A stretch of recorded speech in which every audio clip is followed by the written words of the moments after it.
My world was a quiet hum of machinery, the soft glow of analytical displays, and the comforting scent of ozone and purified air.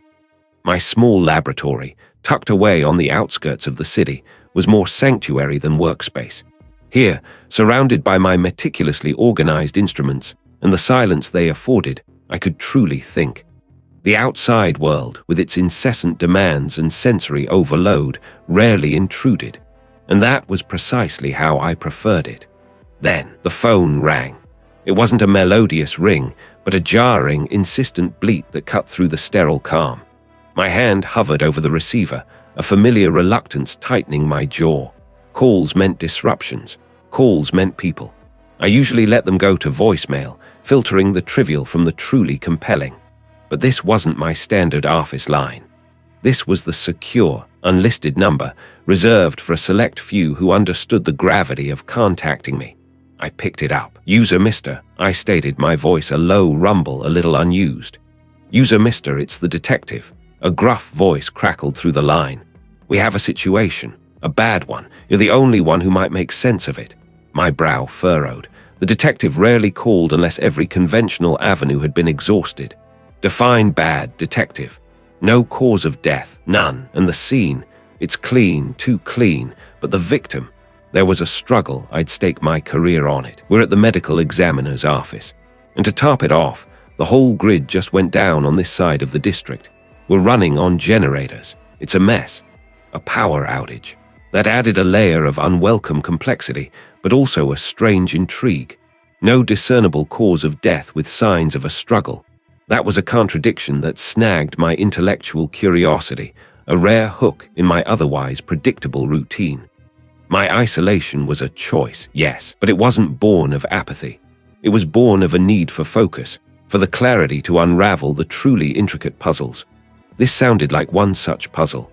"I'll be there," I said, the words surprising even myself. The line clicked dead. I moved with a practiced efficiency, gathering my portable kit. A compact, multispectral imaging device, a high-resolution handheld microscope, a collection of specialized sampling tools, and a power bank larger than a brick. The outside world was a blur of traffic and flickering streetlights as I drove, the city's usual roar muted by the lingering gloom of the outage. A strange quiet had settled, broken only by the distant wail of emergency sirens. It felt ominous. The medical examiner's office during a power outage was a spectral landscape.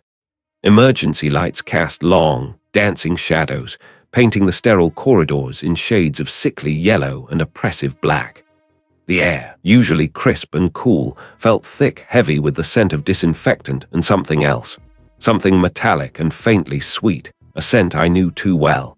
I found the detective waiting near the entrance to one of the examination rooms, his face etched with fatigue and frustration. His broad shoulders seemed to slump under the weight of the situation. He nodded curtly as I approached, his gaze heavy. "User, Mr.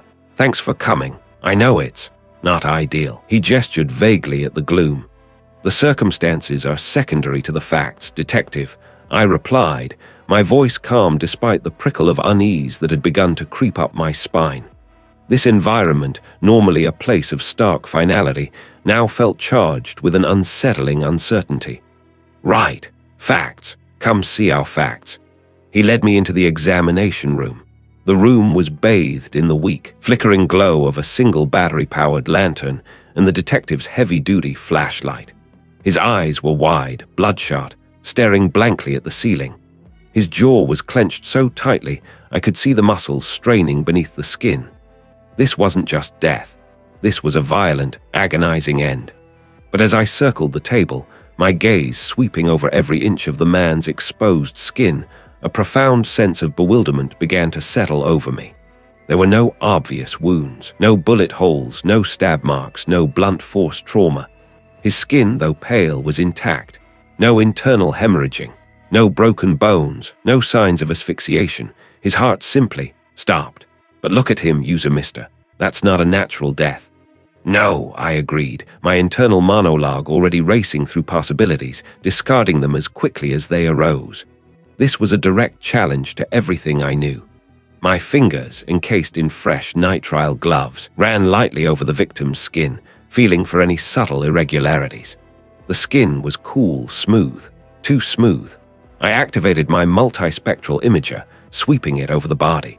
The display on its small screen showed nothing out of the ordinary in the infrared or ultraviolet spectrums. No hidden bruises, no residual biological traces glowing under UV light. It was as if the man had simply.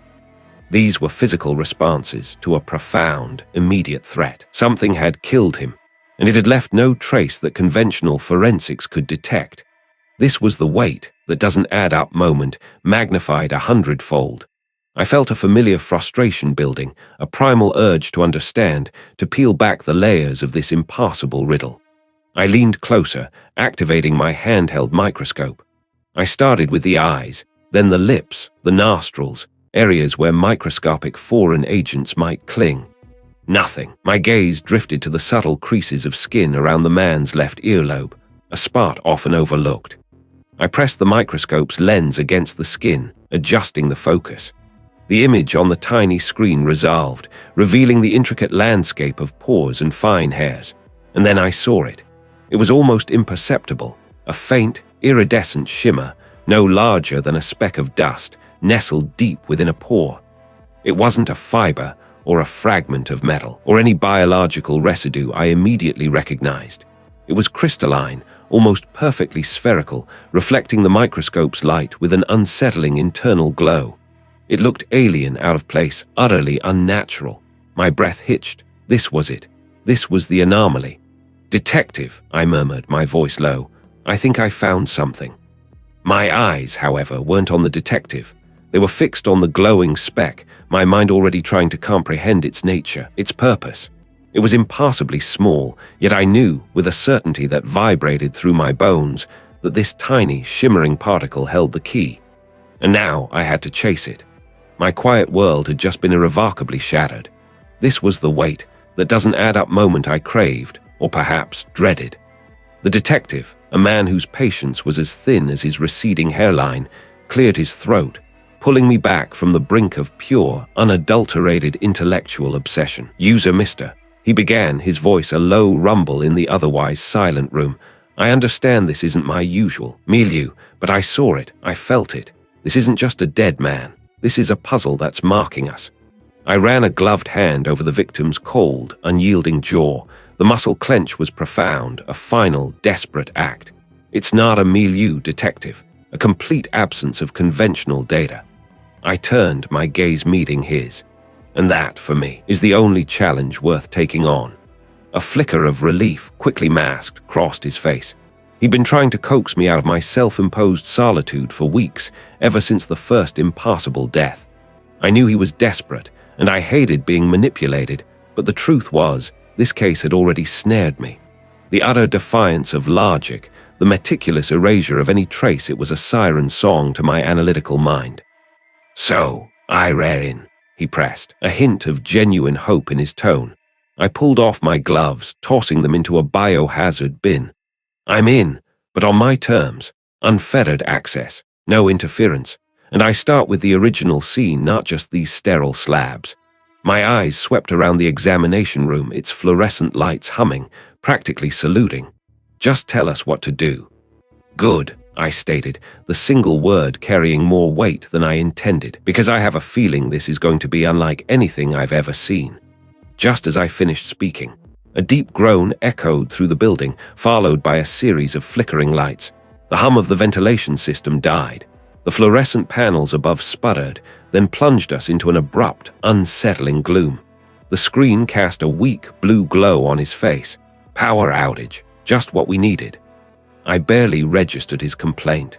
It was ironic, really, a death that left no trace, now being examined in a room where even the most basic tools of observation were compromised. The lead examiner, a stoic woman with tired eyes, approached us, her face illuminated by the beam of a small tactical flashlight she'd produced from a drawer. "Generator should kick in soon," she announced, her voice calm despite the disruption. "But for now, it's going to be slow going." "It's fine," I told her, my voice sharper than intended. "I need a fresh look at the body. Under these conditions, perhaps the diminished light will reveal what the harsh fluorescence obscured." She gave me a skeptical glance, but nodded, gesturing towards the victim's form, now a pale outline under the weak emergency lights. I retrieved my own compact, powerful flashlight from my kit, its beam a crisp white spear against the murky yellow. I leaned in, my senses heightened by the sudden absence of the usual laboratory din. The victim's skin, already pallid, seemed even more translucent in the dimness. I traced the line of his jaw again, then moved to his hands. They were still clenched, gripped tight, fingernails dug deep into the palms. A defensive posture, or perhaps a final, desperate attempt to grasp onto something that wasn't there. But there was nothing under his nails, no fibers, no skin, no trace of a struggle. Just clean, perfectly manicured nails. Too clean, almost. I lowered the flashlight beam, angling it across his face, then his chest. The absence of trauma was still unnerving. No marks, no contusions, no petechiae. His pupils were dilated, fixed. A blank stare into an unseen horror. Still nothing, the lead examiner confirmed, her flashlight beam dancing around the victim's head. Blood work, toxicology, internal examination, all clear. Every organ, every tissue pristine. It's like his body just stopped. It didn't just stop, I countered, my voice low. Something made it stop, and it did so without leaving a signature. I paused, my flashlight beam sweeping slowly over the victim's hair. Then I saw it, or rather, I didn't see it, not really. A faint, almost imperceptible shimmer. Like dust motes caught in sunlight, but there was no sunlight, and these weren't floating. They were settled, just barely, on the strands of his hair, particularly near the temples. It was so subtle, so slight, that under the regular laboratory lights, it would have been dismissed as stray lint or just ambient particulate. But in the focused beam of my high-intensity flashlight, in the surrounding gloom, it stood out a microscopic constellation of glinting, almost metallic flecks. I leaned closer, careful not to disturb anything. They weren't dust. They weren't fibers. They were too uniform, too reflective, like tiny, shattered pieces of something crystalline but infinitesimally small. Have I swabbed his hair? I asked the lead examiner, my voice hushed. She frowned, adjusting her glasses. Standard hair samples were taken, yes, but nothing unusual was noted. Under a microscope at high magnification, I pressed. She hesitated. Not specifically for surface particulate. We were looking for DNA, foreign hairs, trace elements absorbed into the hair shaft. Not this. She aimed her flashlight at the spot I indicated. Her beam, wider and less focused than mine, didn't quite capture the same effect. It's almost invisible, I mused, more to myself than to them. Too small for the naked eye, too reflective to be organic, too uniform to be random environmental dust. This was my wait, that doesn't add up moment. If it was there, why wasn't it noted? Was it truly so subtle, or was it something standard protocols weren't designed to detect? I need to go to the crime scene, I stated, pulling back from the table. Immediately, before anything else is disturbed, and I need the exact coordinates of where he was found and what was around him. The detective, who had been observing my focused examination, straightened up. Already sealed, UserMR. We've got a full team maintaining perimeter. Let's go. The drive to the victim's residence was a blur of city lights and the rhythmic thrum of the detective's unmarked vehicle. My mind was already dissecting the tiny, reflective flecks. What could they be? How could they be linked to a death without a cause? It felt like a deliberate signature, yet one so meticulously hidden it was almost marking. We arrived at a grand, old brownstone. Yellow crime scene tape crisscrossed the entrance, reflecting weakly in the streetlights. Two uniformed officers stood guard, their faces grim. The air was still, heavy with the scent of damp earth and something else, something metallic and faintly acrid, that clung to the evening. Or perhaps, I thought, it was just my imagination, priming itself for the macabre. The detective unlocked the heavy oak door, and we stepped inside. This wasn't just a scene of death, it was a stage. Every step I took felt like an intrusion, a desecration of a meticulously crafted tableau. I felt a flicker of doubt then. Was I overthinking this? No. The flecks on the victim's hair were real. The impassable death was real. We reached the study. The door was ajar, revealing a tableau preserved in time. The room was large, lined with floor-to-ceiling bookshelves overflowing with leather-bound volumes. A massive mahogany desk dominated the center, and it was there, precisely there, that the victim had been found. The crime scene unit had done their best to secure it, but even in the dim light of my flashlight, I could see the ghost of an outline where his body had rested. And on the surface of that polished mahogany, glinting faintly, were more of those tiny, crystalline flecks. They weren't just on his hair. They were here, too, scattered sparingly, almost artfully, around the area where he'd been found. The air in the medical examiner's office hung thick and still, heavy with the metallic tang of disinfectant and something else. Something cold and final. Outside, the city had been plunged into a sudden, inky blackness. Inside, it was barely better. A few emergency lights flickered weakly in the main corridor, casting long, dancing shadows that made every familiar piece of equipment look like a looming specter. My phone's flashlight beam, a thin, inadequate spear, cut through the gloom, illuminating the stack of case files on the stainless steel examination table. Couldn't have picked a worse time, could they? A voice grumbled from the doorway. It was the detective, his silhouette framed against the faint emergency light of the hallway.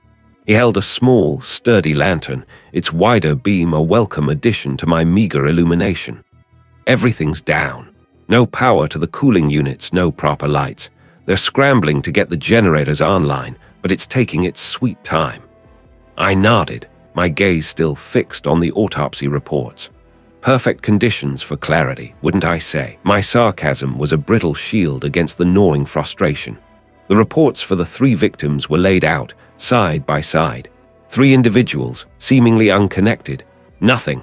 No toxins, no trauma, no disease, no asphyxiation. Just gone.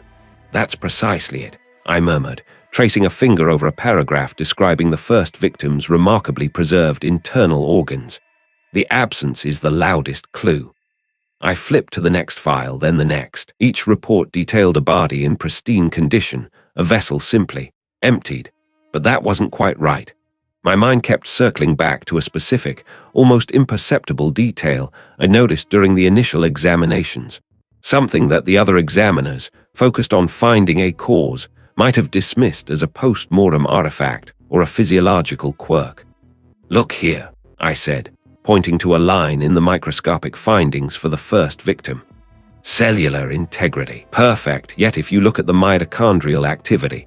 My finger moved to the corresponding section. Minimal, almost non-existent at a cellular level despite the tissue appearing healthy. I shone my light on the second victim's report. Same thing, and the third.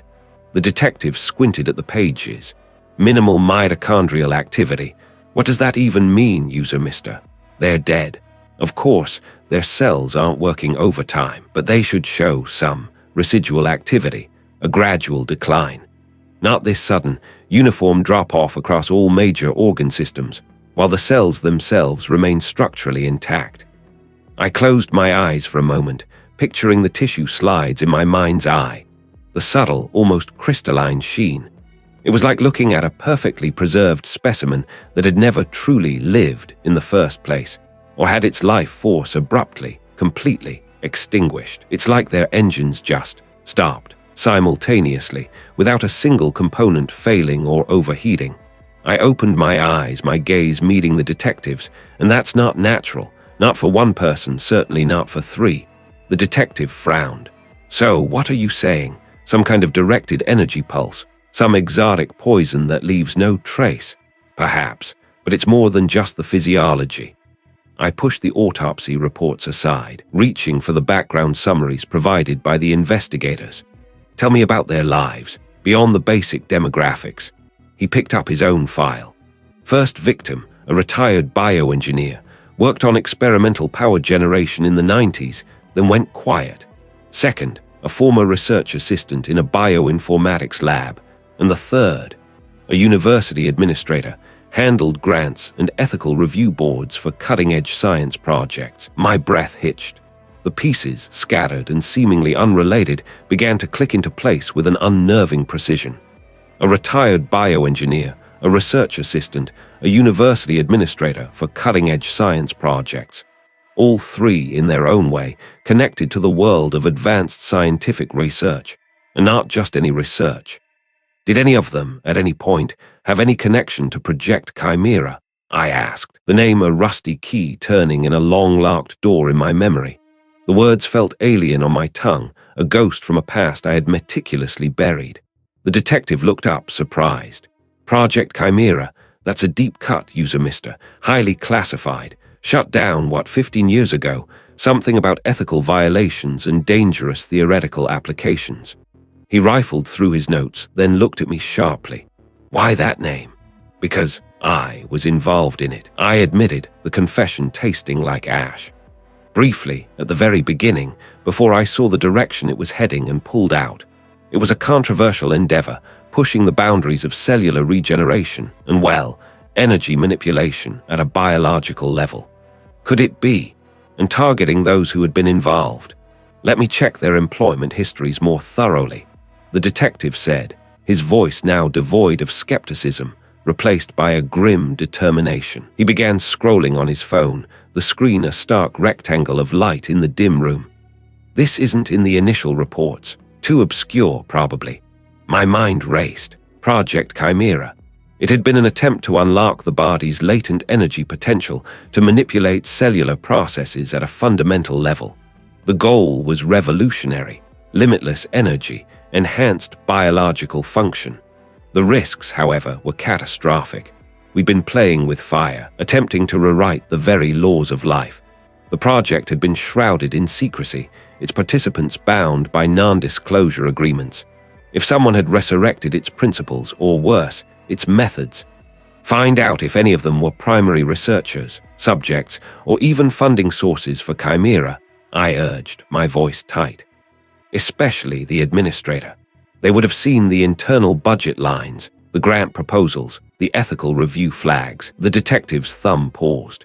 Here it is, the bioengineer, listed as a principal investigator for a subsidiary grant, cellular resonance signatures, under a larger umbrella project, codenamed Chimera.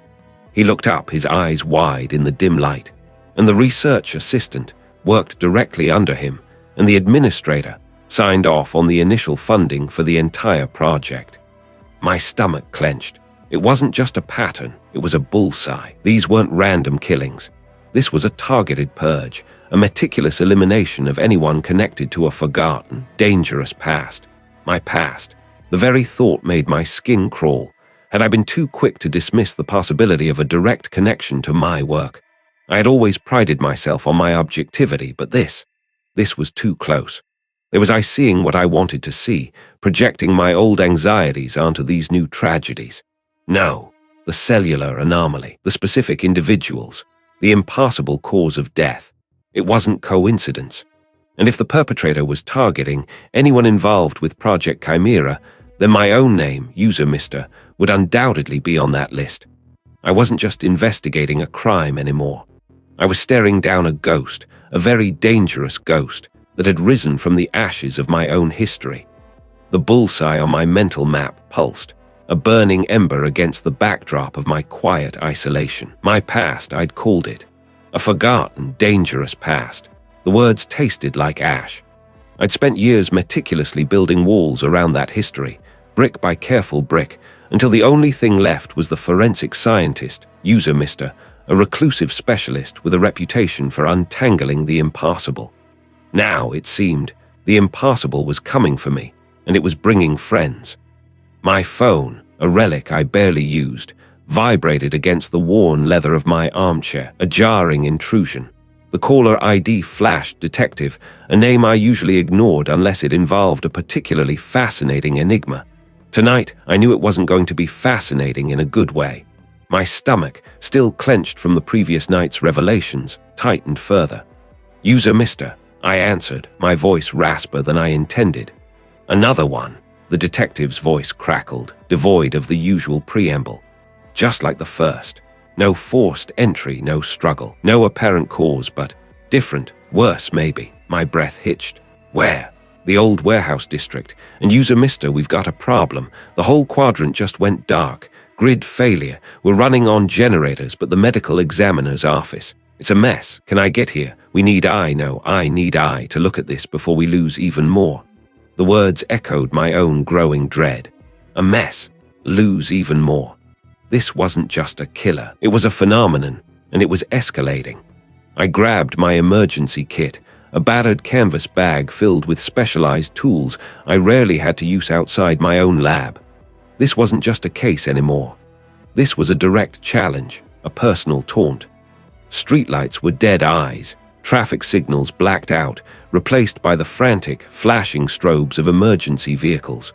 The air hummed with a nervous energy, a collective holding of breath. The medical examiner's office during a power outage was a scene of controlled chaos. The usual sterile hum was replaced by the stuttering cough of a single, overburdened generator struggling to power a few critical lights. The detective met me at the entrance, his face etched with exhaustion, illuminated by the beam of his heavy-duty flashlight. "User, mister, thanks for coming. I know it's..." The main examination room was sparsely lit by a single industrial lamp, its harsh light casting the scene in stark, unforgiving relief.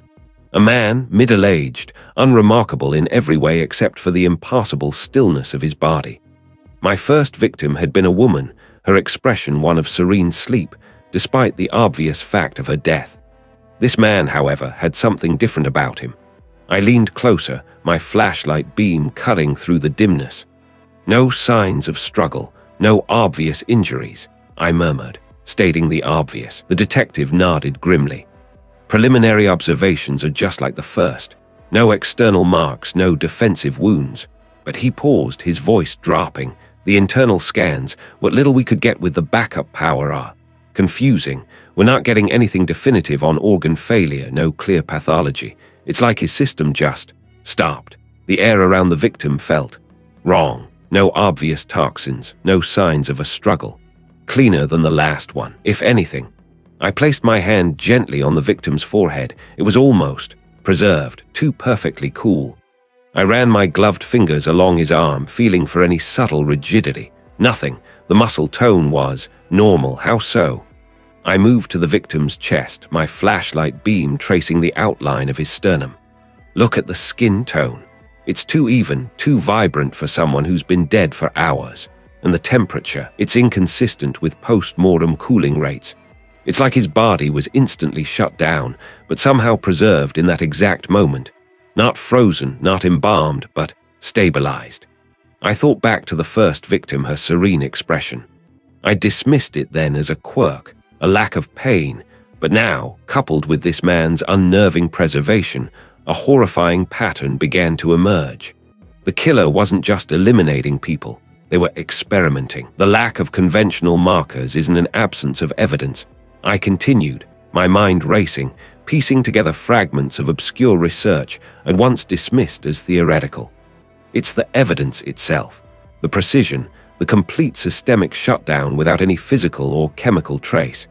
It speaks to an understanding of biological systems at a fundamental, almost quantum level. I knelt, peering closely at the man's fingernails. No cyanosis, no pallor. He looked like he was merely sleeping, a macabre tableau, but my gut screamed otherwise.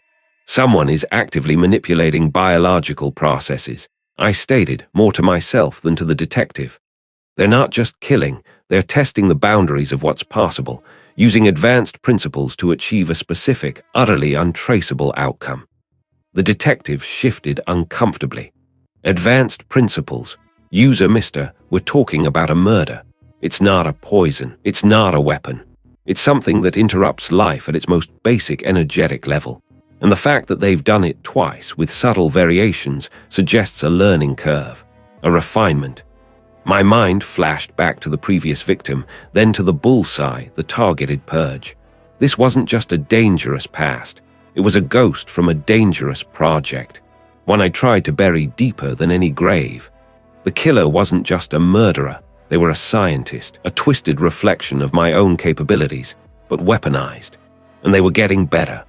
Each victim was a step in their horrifying research. The stakes had just been ratcheted up beyond anything I'd imagined. This wasn't just about catching a killer. It was about stopping someone who was actively experimenting with life and death, using the city as their laboratory. And I had a sickening feeling I knew exactly what kind of past this killer was connected to, and why they were so keen on perfecting their deadly craft. I had to understand this before the next experiment claimed another victim, or worse, claimed me. The sudden, jarring thunk plunged the medical examiner's office during a power outage into an instant, suffocating black. My vision, accustomed to the stark fluorescent glare, protested with a burst of phantom light before settling into an ink-eye void. The hum of servers died, replaced by the collective gasp and muttered curses of the few remaining night staff. Emergency lights, a sickly yellow, flickered on moments later, casting long, dancing shadows that made the familiar workspace feel alien, menacing. My first thought wasn't about the inconvenience or the ruined coffee. This wasn't just a citywide grid failure. It felt too precise, too timed. My mind immediately jumped to the bullseye, the targeted purge, a twisted reflection of my own capabilities, perhaps. And now, this outage. It felt like a deliberate act, a way to isolate, to blind, or perhaps a way to force a certain kind of investigation. Great, the detective grumbled, his voice a low rumble from across the room. I could just make out his silhouette, illuminated by the struggling glow of his phone. Just what we needed, another complication. He was trying to dial, but the line was dead. The emergency radio crackled, spitting static and garbled reports of widespread grid instability. I ignored him, my gaze sweeping the gloom. The outage had crippled the main network, the secure servers where all current case files were meticulously stored. But my mind wasn't on the current cases. It was on the past. The project. Centralized systems would be down, but older, forgotten terminals, perhaps running on independent power or local cached drives, might still hold something. Something the killer didn't want found. Everything's offline. Not everything, I countered, already halfway to the back archives. The air here was thicker, heavy with the scent of old paper and forgotten technology. My breath hitched slightly. This was the section no one really touched anymore, a graveyard of superseded equipment and physical archives nobody had bothered to digitize. I remembered a specific corner, tucked away behind stacks of outdated medical texts, where a cluster of ancient workstations had been relegated years ago. They were too slow for modern forensics, but they were once the workhorses of early research. Our early research. It was coated in a fine layer of dust, a relic from a bygone era. I remembered the internal battery backup, a quirky design choice from a time when power grids were less reliable. The power button clicked, and to my surprise, a faint whirring sound emanated from within. He had followed me, his own flashlight beam occasionally sweeping past my face, making my eyes ache. "It's not hacking if it's my old login," I muttered, my fingers flying across the yellowed keyboard. The keys stuck, requiring deliberate, firm presses. My memory, usually so precise, felt like sifting through fog. The project had been erased, meticulously scrubbed from official records, but not from these local machines, not entirely. The emergency generators outside had kicked in, a low, thrumming vibration through the floor, but it did little to dispel the sense of isolated vulnerability. Chimera. The name itself was a testament to the hubris involved. Dates, coded references to subject stability and energy transference protocols. And then a series of internal memos, flagged with urgent warnings. Ethical review bypass, one read. Unsanctioned field trials. My breath caught. I scrolled faster, my heart starting a slow, heavy thud against my ribs. And then I saw it. A name recurring frequently, associated with the most controversial proposals. The disgraced lead researcher Dr. Alistair Finch. He had been the brilliant, volatile mind behind the project's most daring and ultimately disastrous theories. Publicly, he'd been dismissed for gross scientific misconduct and unprofessional conduct. Privately, I'd always suspected it was a cover-up. The data here confirmed it. Finch hadn't just been unprofessional. He had been reckless, pushing boundaries that should never have been crossed. The ethical breaches hinted at here weren't just about cutting corners. They spoke of disregard for human safety, of experiments conducted in clandestine settings, far from any oversight. Phase 3 trials initiated without full consent. Unforeseen neurological degradation in test subjects. The words blurred, but the implication was stark. Finch had been experimenting on unwilling or unknowing participants using methods that were dangerously unstable. A wave of nausea washed over me. I'd been involved in the initial, theoretical groundwork, the pure science of it. I'd walked away when the practical applications veered into morally murky territory, or so I'd told myself. But seeing these raw logs, the grim reality of what Finch had done under the project's umbrella, made me question my own detachment. How much did I really know? How much did I choose to ignore, to rationalize away as not my department? The official narrative had always been that Finch was a rogue element, an anomaly. But these files suggested a deeper complicity, a system that had allowed him to operate unchecked for far too long. "Wait, that doesn't add up," I murmured aloud, my voice hoarse. The official reports had painted him as a lone wolf, but these internal communications showed a paper trail, a network of complicity that extended beyond just Finch. Other names, obscured by redactions, still hinted at a wider conspiracy. Finch hadn't been alone, he'd been enabled. The killer was targeting us, the remnants of that project. But what if he hadn't disappeared? What if he had merely been waiting, nurturing a vendetta born from his own ostracization, honed by a deep understanding of the very science he'd once championed? The bullseye wasn't just on the project, it was on the cover-up. And I, by virtue of my past involvement, was right in the center of it. The power outage continued, the only light in the room the sickly glow of the ancient monitor, illuminating the terrible truths that had been buried for too long. My breath hitched, not from exertion, but from the profound silence that swallowed the medical examiner's office during a power outage. The hum of the ventilation system, the distant murmur of traffic, all gone. Just the rasp of my own breathing and the frantic flutter of dust motes in my flashlight's beam. The air here was thicker, heavy with the scent of old paper and forgotten technology, a musty perfume of neglected knowledge. The back archives were a labyrinth of steel shelving, reaching to a ceiling I couldn't quite discern in the gloom.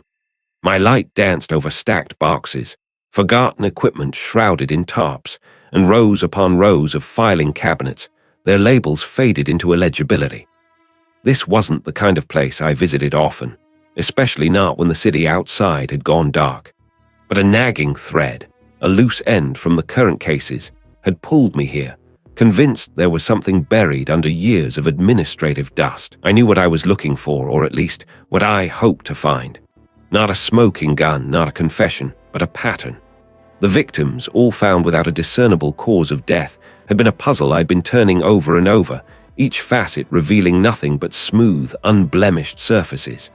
But the lack of evidence was the evidence I'd argued with the detective earlier. It pointed to a sophistication beyond the average perpetrator. My fingers, guided by the focused beam, traced along the spines of binders, unsolved, research projects that never saw the light of day. I pulled out a heavy, unassuming binder labeled Project Chimera Internal Review 2018. Chimera. The name itself was a deliberate misnomer, a scientific joke that had gone sour. I remembered Thorne's ambitious, almost reckless research proposals from that era. He'd been trying to push boundaries, and not always ethically. I found a clear space on a dusty work table, sweeping away a thick layer of grime with my sleeve. The beam of my flashlight became my reading lamp, barely adequate. Flipping through the pages, I bypassed the dense ethical committee reports and went straight for the technical summaries. Thorne had been dabbling in highly specific biological agents, protein-based compounds designed to interfere with cellular communication, particularly within the nervous system. Not toxins in the conventional sense, but disruptors. Enzymes that would degrade rapidly, leaving no trace. A perfect murder if I could make it work. This was it, the missing piece, the biological agent I had been looking for. Thorne's abandoned research, deemed too dangerous, too untraceable. He'd been trying to create a biological signature eraser, a way to induce cellular shutdown without leaving any macroscopic or even standard microscopic pathology. The key was the rapid degradation of the agent itself, breaking down into common biological components within hours. No foreign substance to detect, no inflammation, no tissue damage beyond the ultimate cessation of function. My mind raced, connecting the dots.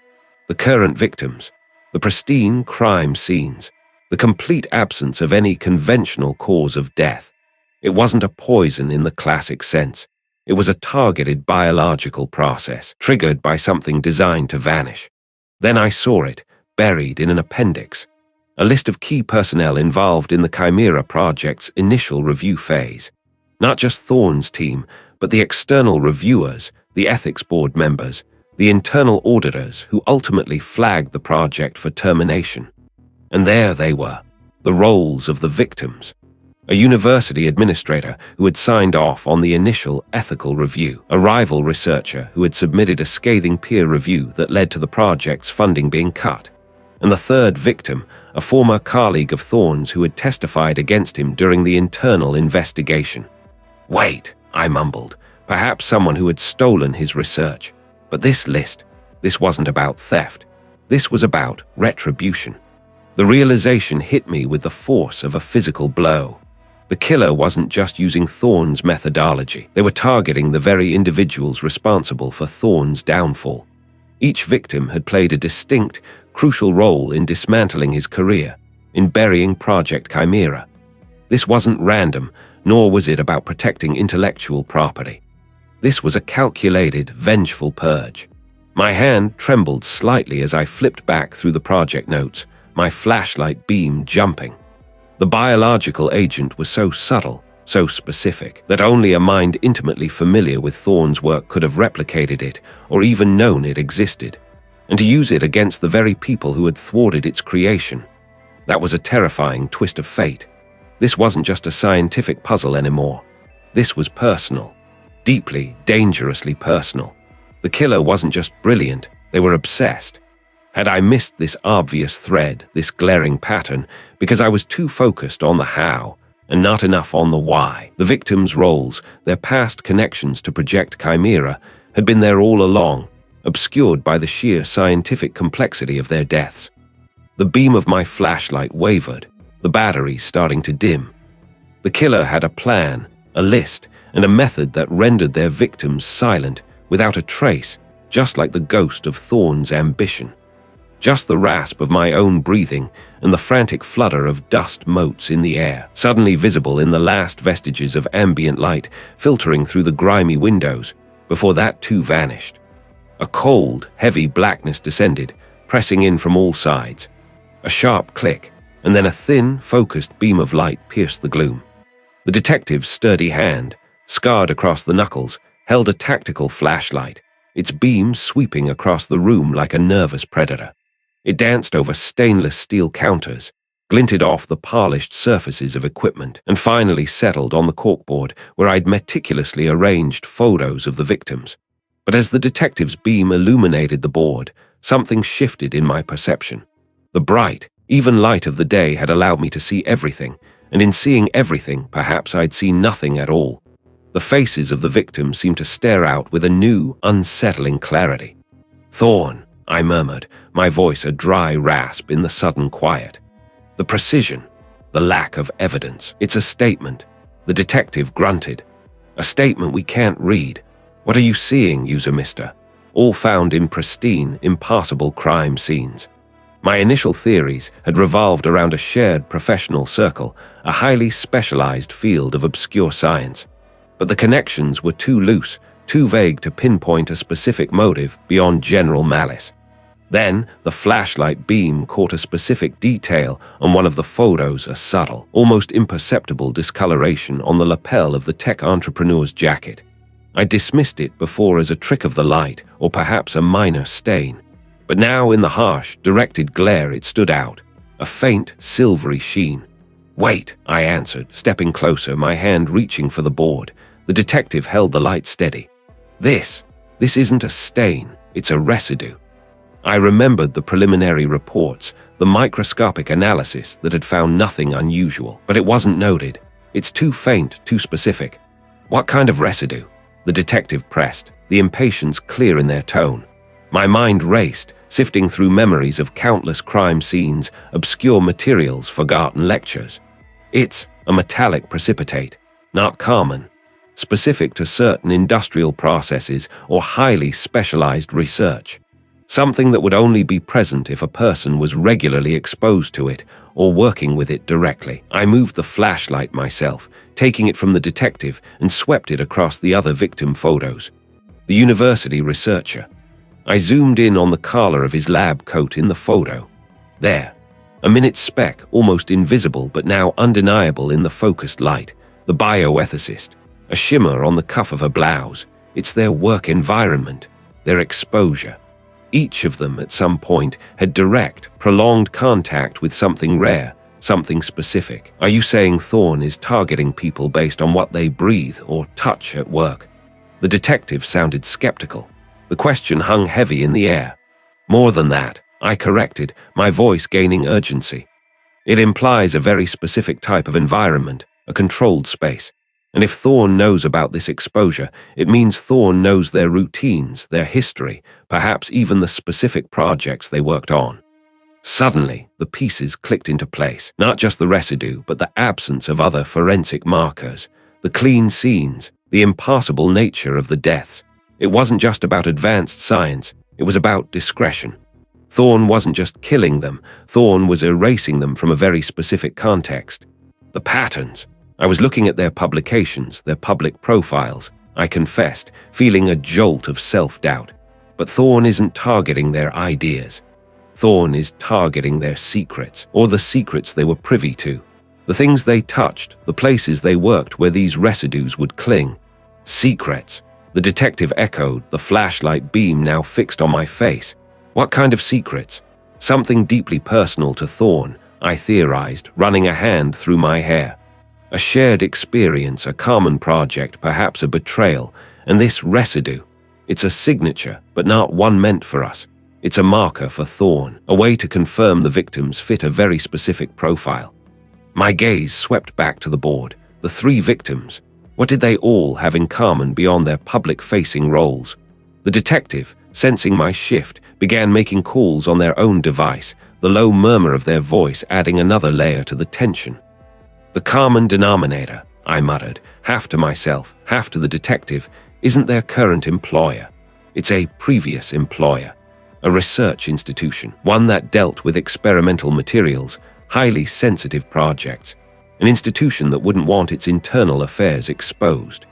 I scrolled through the biographies again, cross-referencing. A forgotten internship for one, a brief consulting gig for another, a multi-year research position for the third. All at the same obscure, privately funded research facility that had shut down years ago after a scandal involving undisclosed human trials.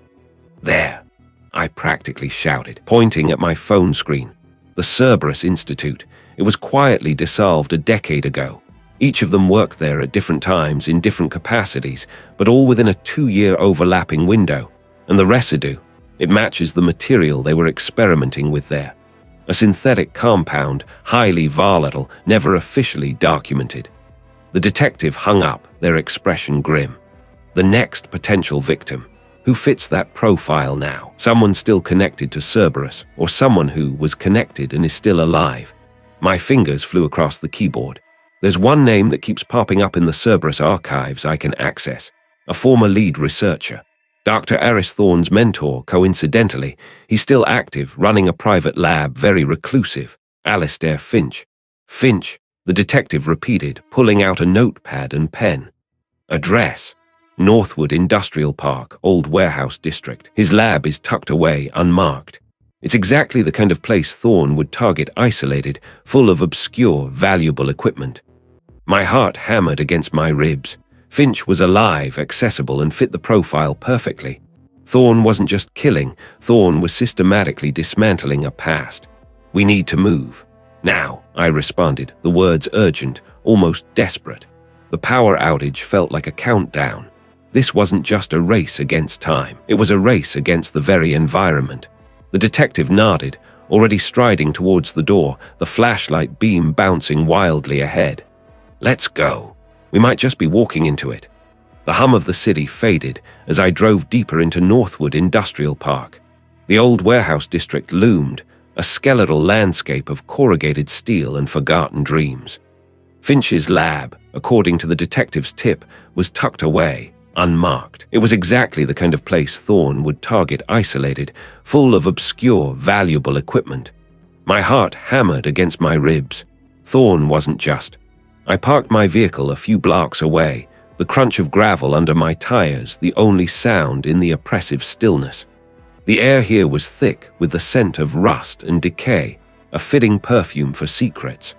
I located the address, a nondescript building with boarded-up windows and a faded "for lease" sign flapping in a non-existent breeze. Too perfect. The padlock on the service entrance was an antique, easily bypassed with a shim and a bit of focused pressure. The click echoed loudly in the silence. My flashlight cut a beam through the gloom, revealing a space that was disturbingly clean. No dust motes dancing in the light, no cobwebs. This wasn't abandoned. It was sanitized. My boots scuffed on the concrete floor as I moved deeper. Empty shelves lined one wall, but the anchors where heavy machinery once stood were still visible, gleaming faintly. There were no personal effects, no discarded coffee cups or forgotten files. Thorne was meticulous, a ghost leaving no trace. I ran my gloved fingers along the workbenches, feeling for imperfections, hidden compartments. My gaze swept the floor, the walls, and then I saw it, almost missed it, tucked beneath a loose floorboard near what looked like a decommissioned ventilation shaft. A small, reinforced data chip, no bigger than my thumbnail. It wasn't a standard format, a proprietary design, likely built to resist tampering. Thorne's signature. Connecting it to my portable reader was a delicate operation, my breath held tight in my chest. The screen flickered to life, displaying a single, encrypted file. Decryption took agonizing minutes, the processor groaning under the strain. When it finally opened, it wasn't a manifesto or a blueprint for a weapon. It was a sequence of numbers and letters, an alphanumeric string that, to anyone else, would be meaningless. But I recognized the pattern. It was a patient identification code, cross-referenced with a specific sample type, and it belonged to the first victim. The one whose case had initially drawn me out of my self-imposed exile. The code pointed directly to the medical examiner's office. Why send me there? Was it a trap, a cruel joke? Or was it where the true horror resided? Thorne wasn't just killing, he was documenting. He was making a statement not just with the deaths, but with the very data surrounding them. I knew I couldn't wait until morning. The urgency was a physical ache. I drove through the deserted streets, the city lights a blur. The medical examiner's office was a monolithic building of grey stone, usually bustling even at odd hours. Tonight, it was unnervingly quiet. I showed my badge, making up a story about needing to review an urgent case file. The night supervisor, a harried-looking individual who clearly wanted to be anywhere else, reluctantly pointed me towards the archives. I found the section for the first victim, pulling out the thick file. The standard reports were there. Toxicology, pathology, detailed anatomical diagrams. Nothing new, nothing that explained the impossible deaths. I was hunched over the file, my flashlight a habit I'd never broken, always carrying one resting beside it when the lights flickered. Once, twice, and then, with a groan that seemed to shake the entire building, the power died. The hum of the building's ventilation system sputtered, then went silent. A collective gasp, then a murmur, rippled through the distant administrative offices. I heard the night supervisor calling out instructions, his voice strained. My heart throbbed against my ribs. This wasn't just an inconvenience. It felt like a deliberate act, a stage setting. Thorne was always one step ahead. There was he here, watching. I fumbled for my flashlight, clicking it on. I had to focus. The data chip from Finch's supposed lab had given me a patient ID and a sample type. I needed to cross-reference it. Not just the file, but the physical samples. The sample room was deeper in the facility, usually requiring keycard access. A swift, practiced manipulation of the manual override, and the heavy door swung open with a soft sigh. The air inside was frigid, smelling faintly of formaldehyde and something else, something metallic and sharp. Rows of refrigerated lockers lined the walls, each one a silent tomb. Inside, neatly labeled, were the various tissues and fluids. I located the specific sample type, indicated by Thorn's chip, a particular neural tissue culture, preserved in a proprietary medium. It was unremarkable, just a cloudy liquid in a vial. But then, as I held it up, my flashlight beam catching it at a specific angle, I noticed something. A subtle shimmer, a faint, almost invisible particulate suspended within the culture. It wasn't organic. It wasn't a contaminant. It was too uniform, too perfectly dispersed. It was engineered. I pulled out my portable microscope, a compact, powerful device I always carried.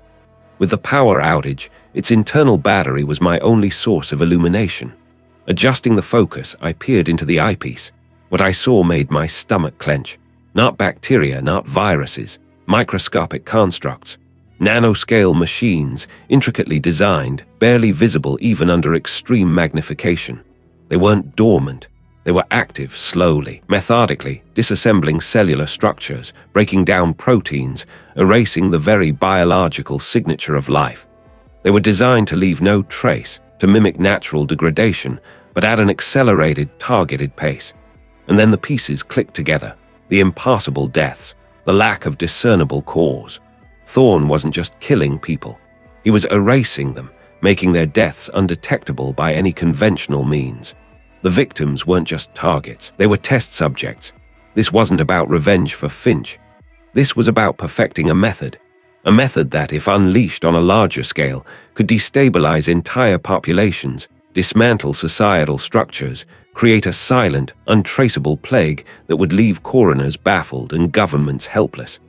I'd been so sure this was about a vendetta, a personal score, a twisted form of justice for a perceived wrong, but this was something else entirely. Thorn's ambition extended far beyond personal vendetta.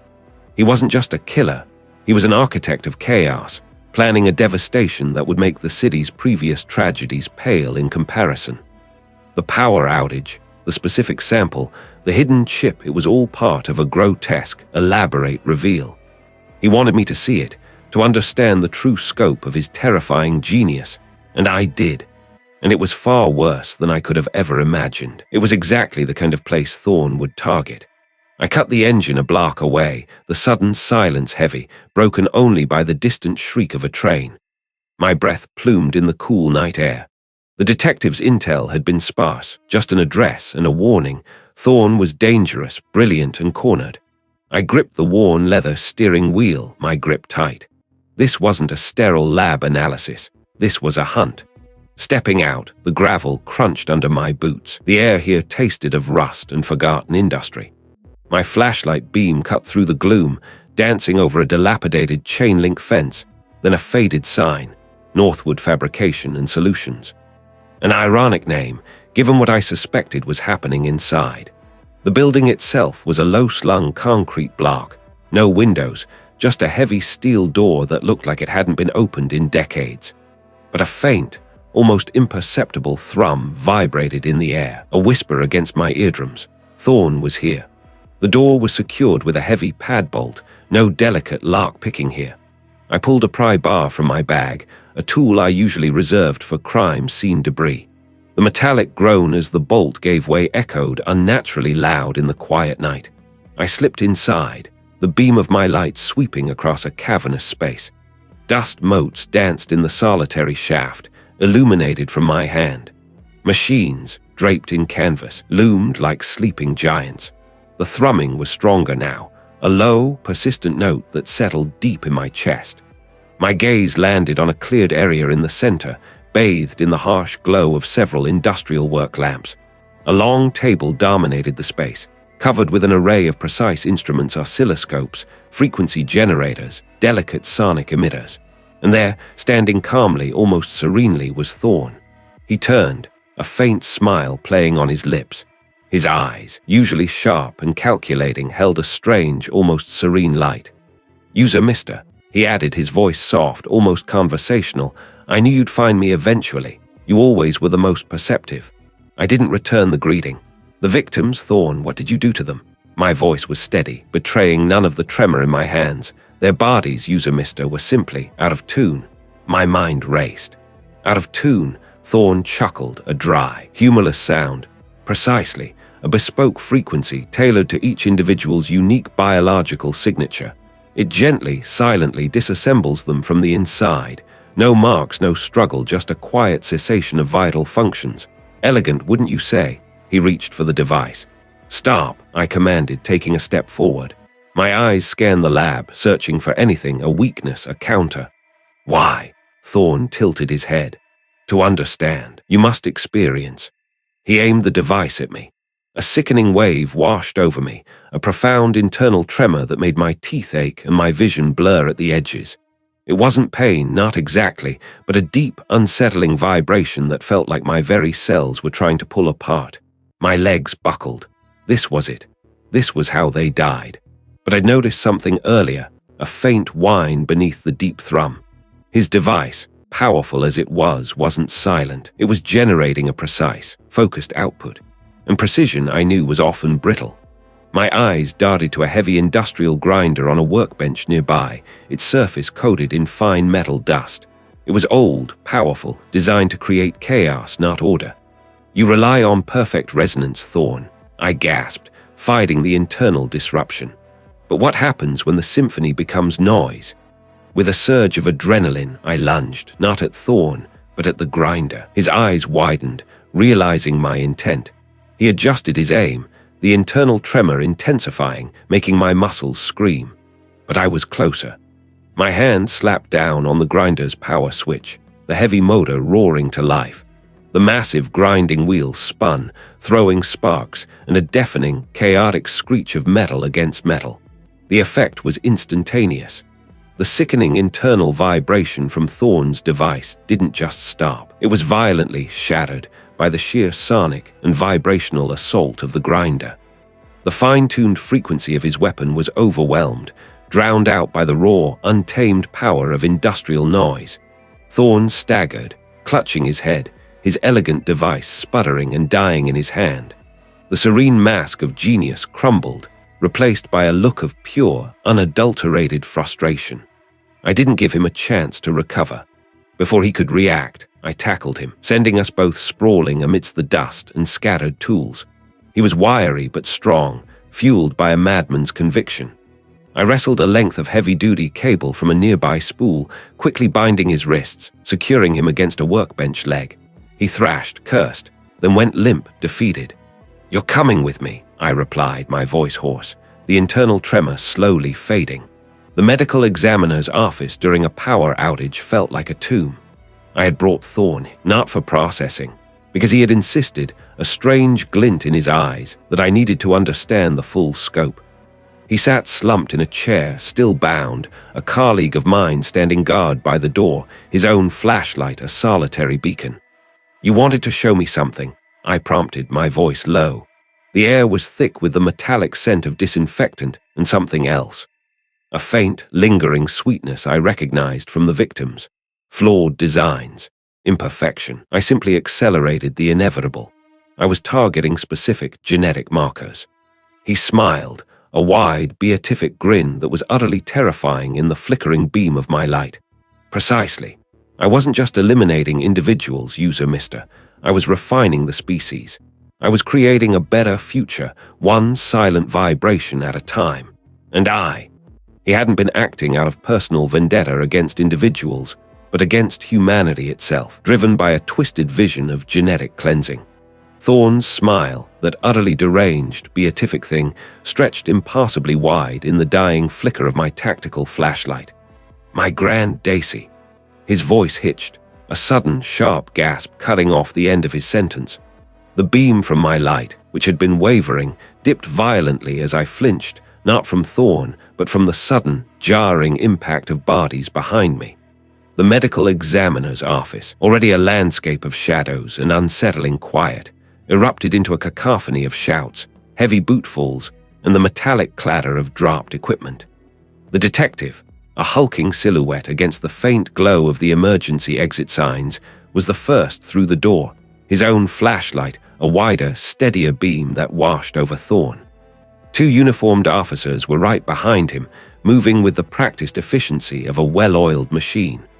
Thorne, caught mid-sentence, his eyes still fixed on me with that chilling intensity, Didn't even have time to react.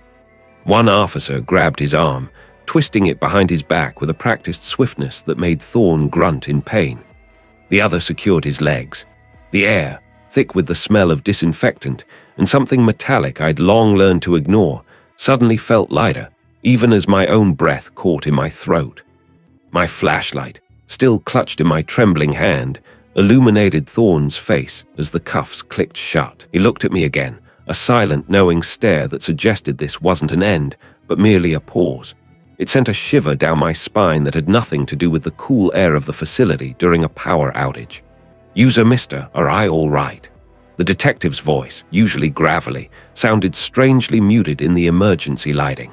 He was standing over Thorn, whose head was now bowed, his shoulders slumped as the officers guided him out. I nodded, though the gesture felt weak and convincing even to myself. My legs felt like they might give out. The adrenaline, which had been a roaring furnace in my veins, was now rapidly cooling, leaving behind a profound exhaustion. My gaze swept around the medical examiner's office. The power outage had stripped away the clinical sterility, leaving behind something raw and exposed. "He confessed," I managed, my voice raspy. "He called it, refining the species, silent vibrations." The detective grunted, running a hand over his close-cropped hair. "We heard a good chunk of it on the comms. Good work, UserMR, very good work." He paused, looking at me with an unreadable expression. "I all right to give us a full statement now, or?" I shook my head. "Just give me a moment. I need to process." He nodded, understanding evident in his eyes. He motioned to one of the uniformed officers who was now securing the main entrance. "Get some water for UserMR." As the officer moved off, I found myself drawn back to the spot where Thorn had stood. The flickering light from the detective's flashlight, now aimed at the floor, caught something glinting near the overturned gurney. A tiny, almost imperceptible hum resonated from it, a vibration so subtle it was barely there. My breath hitched. This was it. This was the mechanism. The silent vibration he spoke of. I'd theorized about resonant frequencies, about targeted sonic pulses, but to hold the actual device, to feel its faint, insidious hum, it made the abstract horror sickeningly concrete. It was a miniaturized, portable version of the larger, more complex apparatus I'd suspected he was using. This was designed for close-range, personal application. This was how he finished his victims, how he ensured no trace. "What is that?" the detective asked, his voice low. I held it up, letting the faint light catch its surface. His signature, the final touch, a handheld resonance device. For close proximity, I imagined, to ensure he wasn't just eliminating, he was erasing. The detective looked at the device, then back at me, a grim set to his jaw. He had a whole arsenal, didn't he? Not just the big setup. I nodded slowly, my mind racing.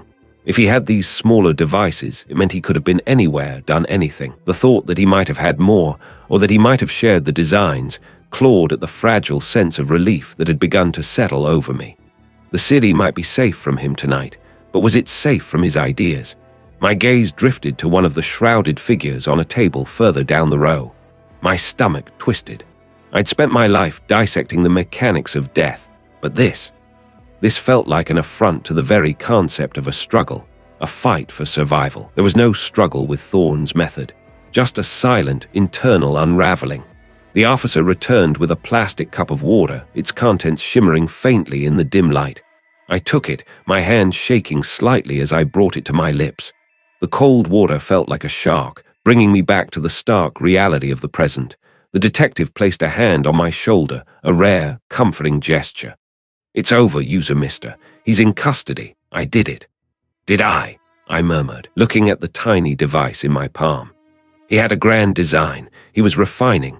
He wasn't just a killer, he was an ideologue. And I just stopped him from completing it.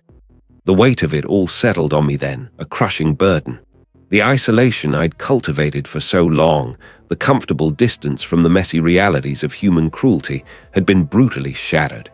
The world, I realized, was far more complex, far more insidious than I had ever allowed myself to believe. And I was no longer just an observer. I was a participant, scarred by the confrontation, forever marked by the knowledge of what Thorn had been capable of.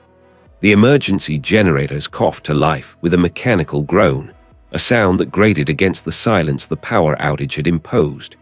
It wasn't the comforting hum of full power, just a strained, uneven thrumming that promised minimal functionality. The vast, sterile halls of the medical examiner's office during a power outage were plunged into a sickly yellow glow, cast by scattered battery-operated lanterns and the anemic emergency lights that lined the ceilings, flickering like failing fireflies. Shadows stretched long and distorted, dancing with every tremor of the generator, turning familiar corners into alien landscapes. I stood by the secure evidence lockers, my breath pluming faintly in the cooler air that had settled in the building. The air conditioner, along with everything else, had died an hour ago. My fingers still throbbed faintly from the previous night's confrontation, a phantom ache that served as a constant, unwelcome reminder. The isolation I'd meticulously crafted, the carefully constructed walls around my intellect and my life, had been utterly demolished. I had faced a monster, not just a killer, but an architect of suffering who operated on a plane I was only just beginning to comprehend. The detective, bless his dogged persistence, had tried to convince me to go home, get some rest. But rest felt like a betrayal. The city slept, unaware of the lurking threat, while I stood here, irrevocably changed, my mind still racing, trying to piece together the shattered fragments of logic. I couldn't just walk away, not now. I pulled a small, high-powered forensic flashlight from my bag, its beam a stark, brilliant white against the murky yellow. I felt a renewed determination, a quiet resolve hardening within me. My reclusion had been a luxury I could no longer afford.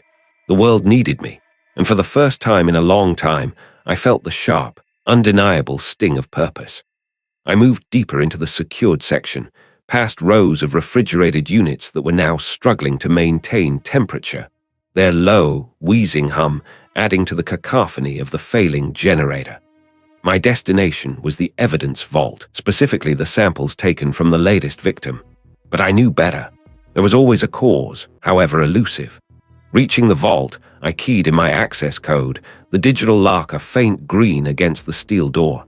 It clicked open with a soft hiss. Inside, the emergency lights were even weaker, making the rows of shelves holding sealed bags and containers almost indistinguishable. I located the specific tray, pulling out a sealed bag containing a sliver of epidermal tissue from the most recent victim's forearm. It was a standard sample, taken for microscopic analysis, previously yielding nothing but healthy, unremarkable cells. Under the harsh glare of my forensic flashlight, I carefully unsealed the bag and laid the tissue sample on a sterile tray. My fingers, steady despite the lingering ache, adjusted the focus on a portable, high-magnification microscope I always carried, a compact marvel of engineering. I'd set it up on a nearby counter, its own internal battery now powering its small screen. The hum of the generator seemed to fade as I leaned in, my eye pressed to the eyepiece, my world narrowing to a microscopic landscape. The initial scan confirmed what the preliminary reports had stated: perfectly normal cellular structure. No trauma, no inflammation, no foreign bodies, no signs of conventional poisoning. It was pristine, almost unnervingly so. But a gnawing suspicion, a persistent echo from my previous encounter with the perpetrator's subtle brilliance, urged me to push further. I rotated the sample, adjusting the light source, switching through various filters. The sickly yellow emergency lights outside the vault were a blessing in disguise, creating a unique contrast that my mind, sharpened by years of looking for the invisible, could exploit. Then it happened, a flicker, not of light, but of something within the tissue. I froze, holding my breath, my entire being focused. I adjusted the filter again, narrowing the spectrum to a specific wavelength of UV light that only my specialized flashlight could emit. And there it was. A faint, almost imperceptible crystalline shimmer embedded not on the cells, but within the interstitial fluid, forming a delicate, intricate lattice. It wasn't organic. It wasn't a biological weapon. It was a structure, almost architectural in its precision, that pulsed with a faint, residual energy signature. This wasn't a toxin, not a physical trauma. This was a targeted disruption. These microcrystals, designed with an impassable precision, weren't killing the cells directly. They were interfering with the bioelectrical impulses, the very signals that orchestrated the symphony of life within the body. They were short-circuiting the system, causing a cascade failure without leaving a conventional wound or trace. The no discernible cause of death wasn't a lack of method. It was a method so advanced, so subtle, it was almost undetectable. This was the perpetrator's signature, a silent, invisible hand manipulating the very fabric of life. This wasn't just a killer, this was a scientist, a twisted genius operating at the apex of human understanding. And they were using that knowledge to unravel life itself. My isolation, my comfortable remove, had blinded me to the true nature of the threat. Only by stepping into the chaos, by pushing the boundaries of my own understanding, could I have seen this. The weight of it all settled on me then, not as a crushing burden this time, but as a profound, undeniable responsibility. I had the unique perspective, the specialized knowledge to see what others couldn't. I was the only one who could truly understand the ghost in the machine. My reevaluation of my future was stark and immediate. The comfortable distance was gone. My skills, once a personal pursuit, were now a weapon, a shield. I had been pulled back into the world, dragged from my self-imposed exile, and now I saw the true impact of what I could do. This wasn't just about solving murders. It was about understanding a terrifying new frontier of human capability for destruction. My determination solidified into an unwavering resolve. I wouldn't retreat. I couldn't. This was my fight now. And I knew with a certainty that settled deep in my bones that this discovery was just the beginning. The perpetrator had shown their hand, and now so had I. The stakes had just risen beyond anything I could have imagined. The vast, sterile halls of the medical examiner's office, moments ago plunged into an oppressive gloom, now flickered with the sickly yellow glow of emergency lights, casting long, dancing shadows that distorted familiar equipment into monstrous shapes. My pulse, already a frantic drumbeat against my ribs, tightened further. The air, thick with the scent of disinfectant and something metallic, seemed to hum with an unspoken threat. I was still hunched over the microscopic image on the screen, a magnified cross-section of a victim's adrenal gland, the one I'd insisted on re-examining. The power surge had momentarily wiped the display, but now it sputtered back, the intricate cellular structure glowing faintly. It was a subtle detail, almost imperceptible, but it was there. A pattern of microfractures, not from blunt force, not from disease, but something resonant. I'd felt a similar, almost imperceptible tremor in the air at one of the crime scenes, a vibration that had been too fleeting, too subtle for anyone else to notice. He looked calm. My mind raced, trying to reconcile the brilliant, if somewhat aloof, scientist I'd known with the figure now before me. He had always been meticulous, driven, but this was something else. The microfractures in the cellular membranes, not an impact, not a toxin, a frequency. He didn't deny it. He simply nodded, a slow, deliberate movement that spoke volumes. Elegant, isn't it? A precise sonic burst, perfectly tuned to disrupt the cellular structure without leaving a single external mark. No trauma, no bleeding, no foreign substance to detect with conventional methods. It mimics natural failure, only accelerated. A faint, almost imperceptible device, no larger than a pen, glinted in his hand as he raised it slightly. My breath hitched. He had brought it here. Why? I inquired, my grip tightening on the lamp. The question felt inadequate, pathetic, against the enormity of his actions. He scoffed, a dry, humorless sound. Why? Because the system is blind, UserMR. Because they dismissed my research, called it theoretical, too dangerous. They shelved my work, denied my funding, while you buried yourself in your lab, content to let your genius rot, never challenging the mediocrity that stifled real progress. His voice grew sharper, each word a carefully honed blade. They deserved to see what true precision could achieve. He wasn't just seeking revenge. He was trying to prove a point, using lives as his canvas. Deep-seated personal vendetta wasn't just against the victims. It was against the very scientific establishment he felt had wronged him, and in a twisted way, against my own perceived apathy. And I thought this would change anything. I countered. trying to keep him talking, to buy myself time to think. The detective, the one who'd pulled me from my self-imposed exile, was likely still outside, waiting for the power to stabilize. But they wouldn't know what was happening in here. It will force them to acknowledge the advancements they fear, he answered, taking a slow step forward. His eyes, usually sharp and analytical, now held a disturbing glint of fanaticism. And I, UserMR, I was supposed to see the truth, to understand, to join me. That was the wait that doesn't add up moment. He hadn't just been committing murders. He'd been trying to communicate with me, to draw me out, to force me to recognize his genius, the impassable nature of the crimes. The very puzzle that had consumed my reclusive mind was designed to pique my interest, to pull me into his twisted game. He wasn't trying to frame me, he was trying to recruit me. No, I stated, the word firm, resolute. This isn't science, this is destruction, my breath caught in my throat. He wasn't just showing it to me, he was preparing to use it, on me. The detective knows about the frequencies, I lied, hoping to bluff. I sent them my preliminary findings just before the power went out. They're analyzing the resonance patterns now. They'll know exactly what you did and how you did it. It was a desperate gamble. I'd only just put the pieces together myself. For a fraction of a second, a flicker of doubt crossed his features, a crack in his carefully constructed calm. That was my chance. I lunged, not at him, but at the emergency power cut-off switch on the wall beside me, slamming my palm down on the exposed red button. The generators groaned, stuttered, and died. I heard a strangled cry, a clatter, and then the sound of heavy boots pounding down the hall. Not mine, not his. A flashlight beam, stark and blinding, cut through the blackness, illuminating the detective, their face grim, their weapon drawn. Are I all right? The detective's voice boomed, relief and urgency warring in their tone.